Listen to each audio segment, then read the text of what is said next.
makes the Jordan River flows beyond that fence in the Jordanian zone, or in the Jordanian part of the valley. Okay? Now you can see more clear the hills in the middle that are called Azor. You see them? Okay. And you can see that in between those hills, down below, the area is green. That's evidence of the presence of River Jordan. Okay? Now, look to your left side. What do you see? Desert. Nothing. That's the nothing. If anyone wants to see nothing, let him come here. Look to your right side. What do you see? Something. Huge farms, ladies and gentlemen, right? Am I right? Yes, you are. Why? Because it's near to a river. Okay. This part of the country, the one we are driving through, is a part of the West Bank. We are still in the area that Israel occupied in the year of 1967. Okay? They decided not to develop, and the Palestinians are not allowed to live anywhere here. So it kept empty. Okay? And it was never developed.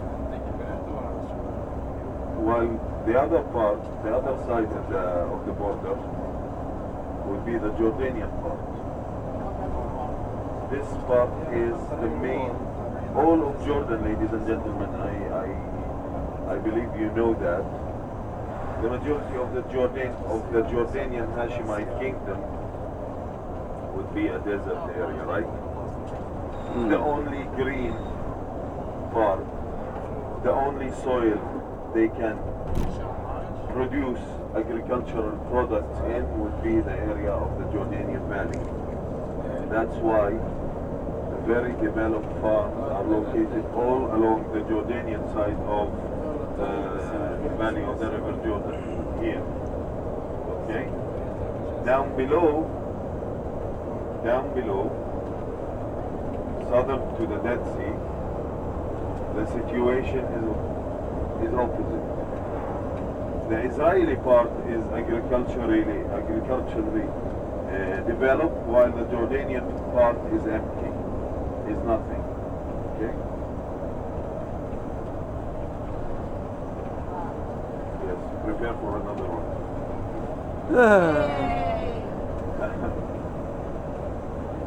Okay, now, in the year, I promised you a modern time story, right? In the year of 1993, a peace treaty was signed between Israel and Jordan.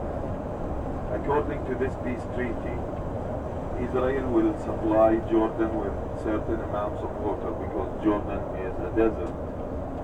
Okay? They will supply them with water and electricity. Not enough for the whole country, but a certain amount.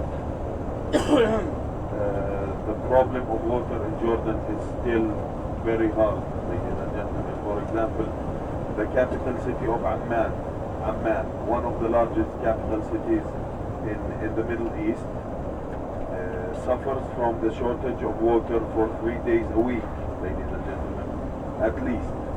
Of course, only in the poor parts of the city. The rich suffer no lack. Okay? And according to the same treaty, Israel will lease these farms on your right side for 99 years. How many years? 99. So that was called the 99 years treaty. Yeah.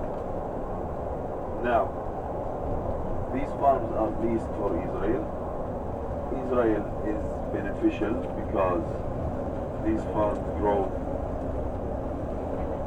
many growings, many kinds of growings. They are rich farms, as you see. The working hands would be who? Jordanians. The Jordanians, who are cheaper working hands, and the production will be sold in the global markets in Israeli prices. Okay, so we can imagine who is the beneficial part from in this treaty, right? That's the modern story. Sad story it is. No, not enough for the whole kingdom. Not enough for the whole kingdom. Sufficient only to where Israelites can be benefit. Yes, Be sufficient there. only to for this area. Where Israelites can It's benefit. always dumb, you know.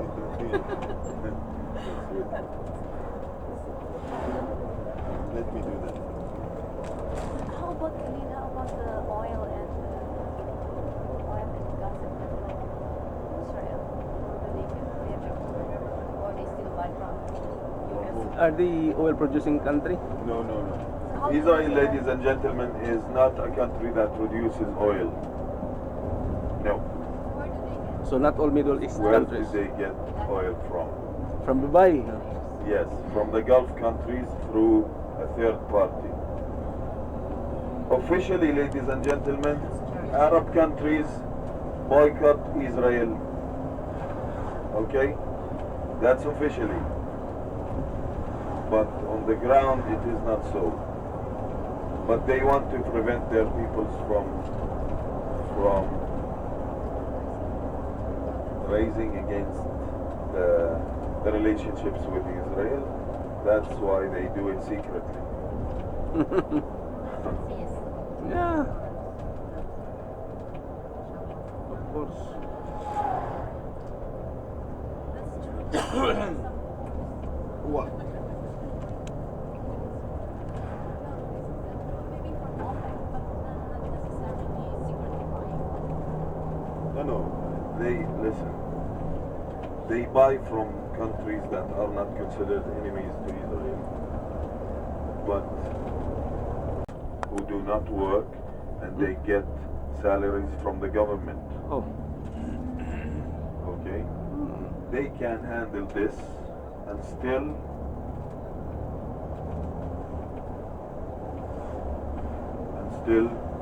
won't be in a problem.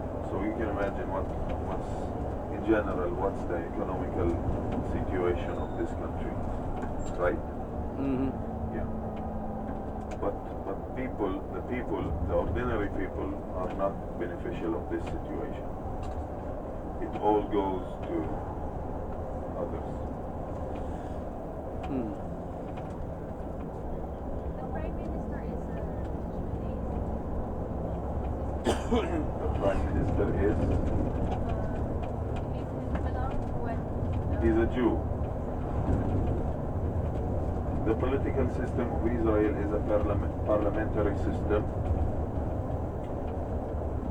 People vote every 4 years for a party, and the parliament, inside the parliament, the government and the Prime Minister are chosen.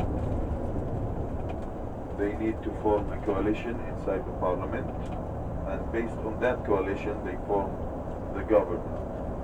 That is not that stable system, because